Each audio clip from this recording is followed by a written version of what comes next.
Bienvenue dans Works, un podcast dans lequel des artistes se racontent dans un récit intime, à travers la création d'une œuvre qui a marqué leur carrière.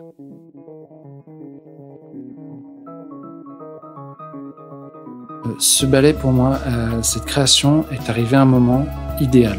J'ai l'impression que tout ce que j'avais fait dans ma carrière avant m'a servi à ce moment-là. J'ai l'impression que tout ce que j'avais fait était pour me préparer à pouvoir répondre aux attentes de Matsek. J'avais l'impression d'avoir les clés. Ça ne veut pas dire que tout était facile et qu'il n'y a pas eu des choses où il est revenu 1000 fois à la charge pour me les faire faire. Mais j'avais l'impression que les choses étaient claires, évidentes. Et je ne peux pas le dire autrement. J'avais l'impression que tout ce que j'avais fait avant me servait pour ce moment-là. Avec le recul, certains rendez-vous peuvent sembler des évidences. Mais ce rendez-vous-là était en fait assez improbable. Car en 2015, le chorégraphe suédois Mats Ek avait officiellement mis un terme à sa carrière. 3 ans plus tard, pourtant, le danseur étoile Stéphane Bullion le rejoignait à Stockholm pour les répétitions de sa nouvelle création. Un pas de 2 intitulé Another Place, créé avec Aurélie Dupont sur la scène de l'Opéra Garnier en juin 2019. Matsek, c'est avec Pina Bausch et William Forsythe, un des géants de la danse contemporaine. Et son retour au devant de la scène fut évidemment un événement. L'Opéra de Paris lui consacra une soirée en 3 temps, avec la reprise de son ballet Carmen et 2 créations, le duo Another Place et une version décoiffante du Boléro de Ravel. Car Matsek aime tout autant dynamiter les grands ballets classiques, n'hésitant pas à expédier Gisèle à l'hôpital psychiatrique ou La Belle au bois dormant dans les bras d'un dealer héroïnomane, qu'explorer les méandres de la vie conjugale. Il l'a fait tout au long de sa carrière dans des pas de 2 créés avec son épouse, la danseuse espagnole Ana Laguna. Avec humour et parfois cruauté, ces duos mettent en scène le couple pris dans la banalité et le tumulte du quotidien. Ils disent la complexité, le désir et le sexe, mais aussi l'ennui, le ressentiment et le temps qui passe. Dans Another Place, un homme et une femme se cherchent, s'évitent et s'imbriquent pendant 33 minutes sur la sonate en si mineur de Liszt, avec pour seul décor une table orange et un immense tapis. Dans ce nouvel épisode de Works, Stéphane Bullion revient sur cette création et sur les méthodes de travail très exigeantes de Matsek. Comment un danseur aborde-t-il la création d'un nouveau ballet ? Quel rôle joue-t-il dans le processus de création ? Comment cette nouvelle chorégraphie finit-elle par s'imprimer dans son corps ? Mais un pas de 2, c'est également la rencontre avec un partenaire. Qu'est-ce qui fait que l'alchimie opère ou pas ? Comment Stéphane Bullion a-t-il vécu ce duo avec Aurélie Dupont, qui est depuis 2016 sa directrice de la danse à l'Opéra de Paris ? Pourquoi ce ballet occupe-t-il une place si particulière dans sa carrière ? Je suis Sophie Le Cerf et vous écoutez Works, un podcast produit par Cult Média en partenariat avec l'Opéra de Paris.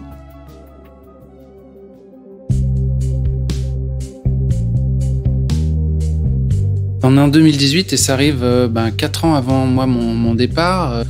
C'est une période forcément 4 ans, on compte les mois, on compte les ballets qui restent et on veut profiter de chaque moment.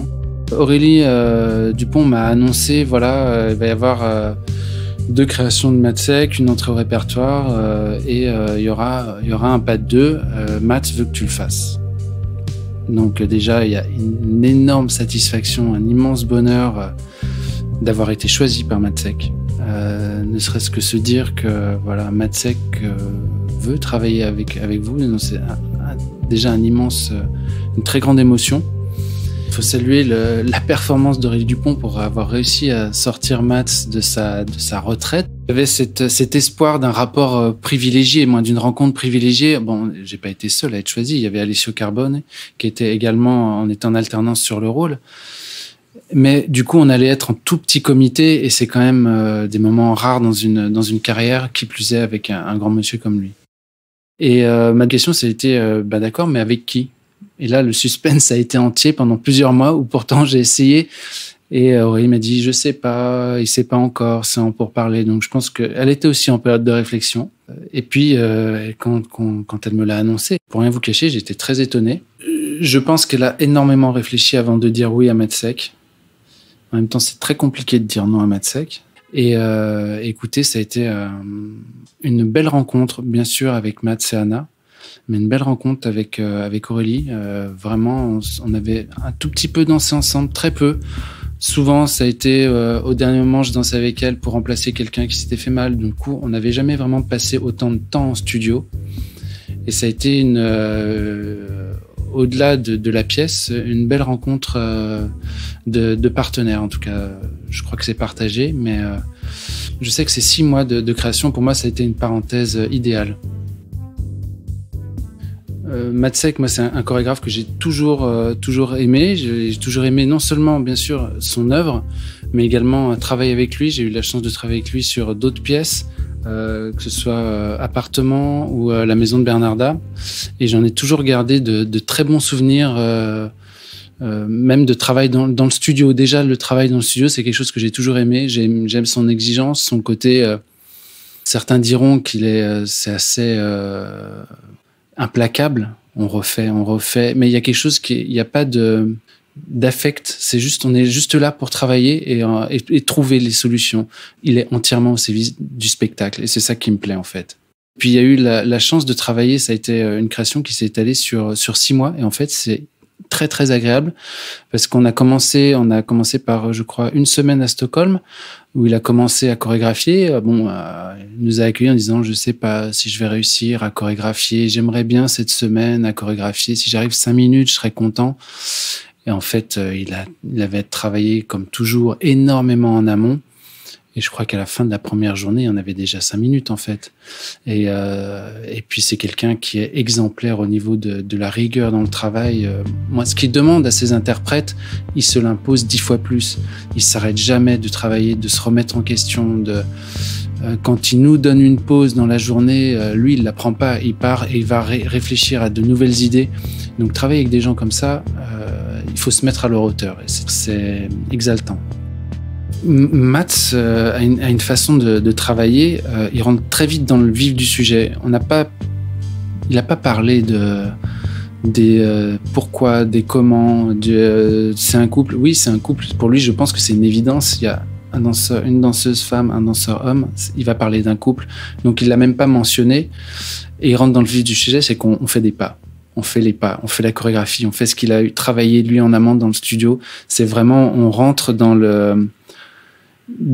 sa danse, les pas, dans quelque chose de physique, de très concret. Moi, il nous l'a dit, il avait des doutes sur sa capacité à créer, à réussir à créer aussi vite qu'il le voulait. Et du coup, la première répétition, je garde les 2 garçons, Alessio, Stéphane, et boum, première chose, solo. Il nous a fait le premier solo qui ouvre la pièce. Ça a été premier jour, voilà, on a travaillé solo. 2 heures après, c'était le solo de la femme. Donc, ça n'a pas été de tergiversation. Alors la soirée était commencée par c'était l'entrée au répertoire de Carmen. Ensuite un entracte. Ensuite s'enchaînait avec Another Place. Et Another Place la pièce se termine par les 2 danseurs sont sortis emmenés de scène par des machinistes qui font partie intégrante de la pièce, qui nous sortent de scène. Et ça enchaîne, c'est comme au cinéma, un fondu au noir. Ça enchaîne sur la création du boléro. Donc on passe d'une pièce où il y a que 2 personnages avec un immense espace et juste une table et ce tapis rouge à la pièce à boléro avec une profusion de danseurs, avec beaucoup des couples, des trios, des solos. Et ça se finit comme ça et on revient saluer, on salue avec les gens du boléro, avec tous les danseurs du boléro. Donc et il y a pour moi la connexion, c'est on sort donc on est chacun sorti, mes partenaires et moi-même, de scène par un machiniste, emmené par la main, un peu à regret, je pense. Et la première personne qui rentre pour le boléro, c'était le frère de Mats, Niklas, qui rentrait et qui commençait à remplir la baignoire. Donc chacun y verra ce qu'il veut. Je préfère pas donner mon interprétation. Je veux pas aiguiller. D'ailleurs, Mats nous en a pas donné. Nous a pas non plus donné d'interprétation du pas de 2. Ça a été dire que c'était libre, ce serait exagéré parce qu'il a vraiment son idée. Il nous emmène, mais il nous a pas donné d'histoire. Moi, j'ai juste la première question que je lui ai demandé, c'est pourquoi Another Place. Il m'a simplement répondu bonne question parce qu'il y a eu le premier pas de 2 pour Anna Laguna et Mikhail Baryshnikov, Place. Voilà, c'était la seule réponse. Donc, ce que ça change de travailler dans une création, c'est le contact avec le chorégraphe par rapport à une reprise. Alors, encore plus quand c'est des chorégraphies de chorégraphes qui ne sont plus vivants, où on ne fait que s'inscrire. Peut-être que si on avait travaillé avec la personne, il y a des choses qui auraient changé. avec les chorégraphes qui sont vivants, il y a l'échange, il y a d'être en direct à la source, en fait, pour un danseur, d'être à la source de la vérité, en fait. Parce que le problème, c'est que d'apprendre sur une vidéo, ou même des fois, quand on travaille des fois avec des choréologues et les gens, donc la notation, il reste une part d'interprétation. Il peut y avoir ce doute malgré tout même quand on regarde une vidéo, c'est un instant, c'est un spectacle, c'est une répétition. Il y a toujours, c'est du spectacle vivant. Il y a toujours une part d'erreur. Ah, est-ce que ça c'est vraiment ce qui avait été demandé, ou est-ce que c'est ce que l'interprète a fait ce jour? Parce on peut pas tout maîtriser à ce point. Du coup, d'être avec le chorégraphe et qu'il crée sur vous, même si pour Mats c'est un peu différent, parce que je sais pas exactement son processus de création. Ce que je sais, c'est qu'il arrive avec sa chorégraphie faite. Il a tout fait en amont. Tous les pas sont là. Alors après, il ajuste en fonction de ce qu'il voit sur nous. On se faisait la réflexion avec Alessio pendant la création. Le nombre de choses qu'il jette, qu'il avait en idée, il nous donne un premier jet, on fait. Non, ça va pas, on va changer. Ça fait pas vrai. C'est pas vrai. On enlève. Et avec Alessio, on disait, c'est génial ce qu'il a fait. Pourquoi il change? Et puis il amène une autre proposition, on se dit, c'est encore mieux. Alors après, bien sûr, il y a des choses sur lesquelles il ne transige pas et il faudra refaire parce qu'il veut ça et il faut que ce soit l'interprète qui se glisse dedans. Et il y a d'autres choses, il change très vite parce que j'imagine qu'il voit que ça fonctionne pas par rapport à l'idée qu'il avait. Il a une construction de la chorégraphie presque classique, dans le sens où, comme les ballets classiques, la chorégraphie est déjà faite quand on arrive. On se glisse dedans et après, c'est de l'adaptation. Du coup, il a un côté très classique dans sa façon de créer.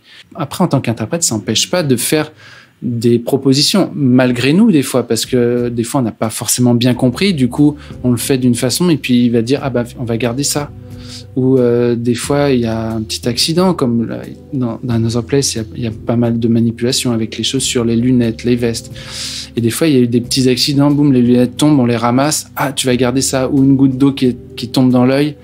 On l'essuie, mais juste un geste comme ça au milieu de la chorégraphie qu'on fait, ça, tu vas le garder.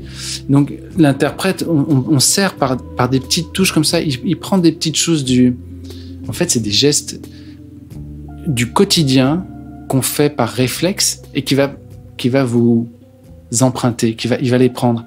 Et qu'est-ce qui caractérise le style de Matsek? Pour moi, c'est ça, c'est un naturel, des gestes du quotidien qui sont glissés dans une chorégraphie très exigeante, très écrite. Et puis il va attraper des petites choses naturelles de l'interprète qui étaient au départ des heureux accidents et il les prend. Son travail de répéter, de re-répéter, fait que vous absorbez. Moi, la chorégraphie devient une évidence. C'est presque une seconde nature. Du coup, vous y pensez même plus. Et c'est à ça que la grande force du travail de répétition de Matsek, c'est que ça vous amène à ça. C'est de plus être juste dans l'action de faire des pas de danse ou de faire une chorégraphie, c'est que vous êtes dans l'instant présent avec votre partenaire, ou quand c'est le solo, avec juste la musique. Et ça, c'est très difficile d'être juste là, à l'instant présent, sans anticiper ce qui va venir après, ou d'être dans ah mince, j'ai raté ce que je viens de faire. C'est un exercice qui est difficile pour un danseur. Et avec le travail de Mats, on arrive à atteindre ça, et c'est assez grisant en scène. La création d'un duo et la rencontre avec un partenaire ou une partenaire, l'alchimie ou la cohésion, elle se fait petit à petit. C'est déjà d'apprendre à se connaître, d'apprendre à comprendre l'autre. Moi, je sais que j'ai besoin toujours d'un petit temps d'adaptation pour comprendre le fonctionnement physique de l'autre personne, de où se place son poids, de comment elle met ses appuis. Donc, il y a toujours... d'arriver à sentir la respiration, le corps de l'autre, d'arriver à sentir... c'est ça, d'arriver à comprendre le fonctionnement physique de l'autre pour pouvoir être là au bon moment, savoir quand il a besoin ou pas besoin de soi, quand on l'embête ou pas, qu'on peut aider. Et c'est quelque chose qui se fait vraiment au fur et à mesure, jour par jour. Et après, il y a des choses, des rencontres comme ça où c'est des évidences, où on ne sait pas pourquoi les corps se comprennent. Moi, je le traduis comme ça, les corps se comprennent, où il y a quelque chose d'évident. L'alchimie, si on peut parler d'alchimie, se fait naturellement. Il y a ça. Mais c'est... Encore une fois, il y a pas une chose mieux que l'autre. Quand ça se fait très naturellement, c'est très agréable. Mais quand les choses se construisent, on peut arriver au même résultat. C'est vraiment d'être à l'écoute de l'autre. Et ça, c'est un travail. Alors, dans Another Place, il n'y a pas de grands pas de deux comme on les entend dans le langage classique ou néoclassique. Mais il y a beaucoup de choses en parallèle. C'est les travails de connexion, de sentir l'autre. Ça, c'est des choses qui sont très fines, qui prennent généralement du temps. Alors Aurélie, on s'était rencontrés, mais assez peu et toujours dans des situations un peu de dernière minute, tout ça, mais ça s'était toujours très bien passé. Voilà, ça fait partie des gens qui ont un fonctionnement qui m'est familier assez rapidement, moi que je comprends. Il y a quelque chose de très naturel. Après, pour Another Place, il a fallu se rencontrer humainement.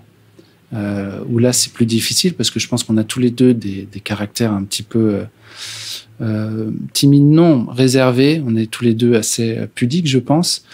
Du coup, il a fallu faire un peu de chemin l'un vers l'autre. Et je pense que Matsek est très malin. On était, la première semaine, on n'était pas chez nous. On était à Stockholm. Donc on était à l'hôtel, on faisait hôtel, restaurant, travail. Donc c'est aussi des moments où on a pu se rencontrer en dehors du cadre de juste la répétition, en dehors du cadre. Elle est ma directrice, je suis sous sa direction. Et puis il y a quelque chose que Mats a instauré dès le départ. C'est qu'Aurélie n'était plus du tout directrice. Elle était dans le studio, elle était danseuse. Il y a eu un rapport très naturel, normal, d'adulte à adulte, c'est tout, de danseur à danseur, quelque chose de très sain. Et je crois qu'à partir du moment où on est parti sur ces bases-là, il y avait aucune ambiguïté. Il y avait les choses se sont faites très simplement, naturellement, et c'est ce qu'il y a de mieux pour que ça fonctionne. Alessio, malheureusement, s'était blessé, donc je l'ai dansé en alternance avec Aurélie Dupont et avec Ludmilla Pagliaro. Avec Ludmilla, déjà, c'était un autre ballet. C'était un autre ballet. C'était le contact avec une autre partenaire, avec une autre femme, surtout avec une autre femme. Et du coup, je peux pas dire que je racontais autre chose, mais en tout cas, je vivais un autre moment. Et je ne faisais surtout pas ce que je faisais avec Aurélie parce que la personne que j'avais en face n'était pas Aurélie Dupont. On parlait de se trouver, de se connecter. Ludmilla, je la connaissais, on a dansé pas mal de choses ensemble. Et pareil, il y a cette évidence dans sa façon de bouger où je comprends. Du coup, j'étais pas dans l'inquiétude technique de ce qu'il y avait à faire, mais juste de profiter d'elle, en fait, de profiter d'elle en scène. Matsek, c'est un chorégraphe particulier dans mon cœur parce que ce qu'il fait me touche, mais vraiment profondément. C'est un impact très primaire sur moi. Il y a quelque chose qui me touche vraiment. J'ai eu beaucoup de mal à dire. Il y a quelque chose d'assez brut, comment dire. Soit ça vous touche, soit ça vous fait rien. Moi, tous ces ballets me parlent. Je le mets pas au-dessus d'autres, parce que j'ai eu la chance de travailler avec Iri Kilian, John Nemeyer, Roland Petit. Je le mets pas au-dessus d'autres. Mais le fait d'avoir pu le rencontrer sur une longue période comme ça, où on était 4 dans le studio, quand même avec Anna Laguna, qui est quand même, c'est Anna Laguna et Matsek, que 4, d'avoir eu le privilège de toucher ces gens qui sont des artistes immenses. Moi, en tant que juste Stéphane Bullion, danseur, de pouvoir aller être le spectateur privilégié de leur façon de travailler, de le voir comment il construit son œuvre, son travail. Pour moi, c'est vraiment une œuvre globale, ça, tout ce qu'il a créé. J'ai eu l'impression d'être vraiment privilégié je me suis senti à ma place. Ce qui est Assez rare. Il y a des gens qui vont dire il est implacable, c'est inhumain, il vous redemande 20 fois, 1000 fois de refaire. Mais d'une bienveillance, il n'y a jamais d'impatience dans... Oui, il vous fera refaire 1000 fois, mais jamais il vous demandera avec impatience de refaire quelque chose que vous n'avez pas fait bien ou pas suffisamment bien. Il y a quelque chose de... Il vous a choisi, il n'y a plus aucun doute sur le fait que c'est vous qui l'a choisi et que c'est vous qui ferez la pièce. Il n'y a pas un moment où vous dites j'arrive pas à faire ce qu'il me demande, je vais finir par me faire dégager. Non, il vous fera refaire 1000 fois, il vous expliquera de 1000 façons différentes, mais il vous amènera... Il y a quelque chose d'incroyable dans l'exigence, de bienveillance et de...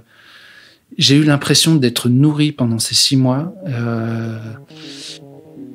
J'ai fait une photo il y a des années sur le parvis de Notre-Dame. Il y avait un vieux monsieur qui donnait des graines à des moineaux et les moineaux venaient dans sa main manger. J'ai donné à Matsek cette photo, je l'ai fait développer, que j'avais fait.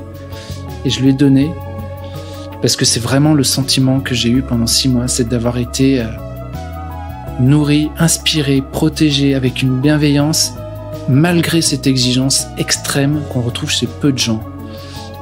Et pour tout ça, cette pièce est incroyable pour moi. Un très grand merci à Stéphane Bullion qui a pris le temps, entre 2 répétitions, d'évoquer ses souvenirs avec Mats Ek et qui a accepté de partager la photo qu'il évoque à la fin de ce podcast. Vous pouvez la retrouver sur nos réseaux sociaux, Instagram, Facebook et Twitter, et sur le site internet de Cult Média. Merci beaucoup aux équipes de l'Opéra de Paris qui ont organisé cette rencontre qui a pu avoir lieu dans la loge de Stéphane Bullion.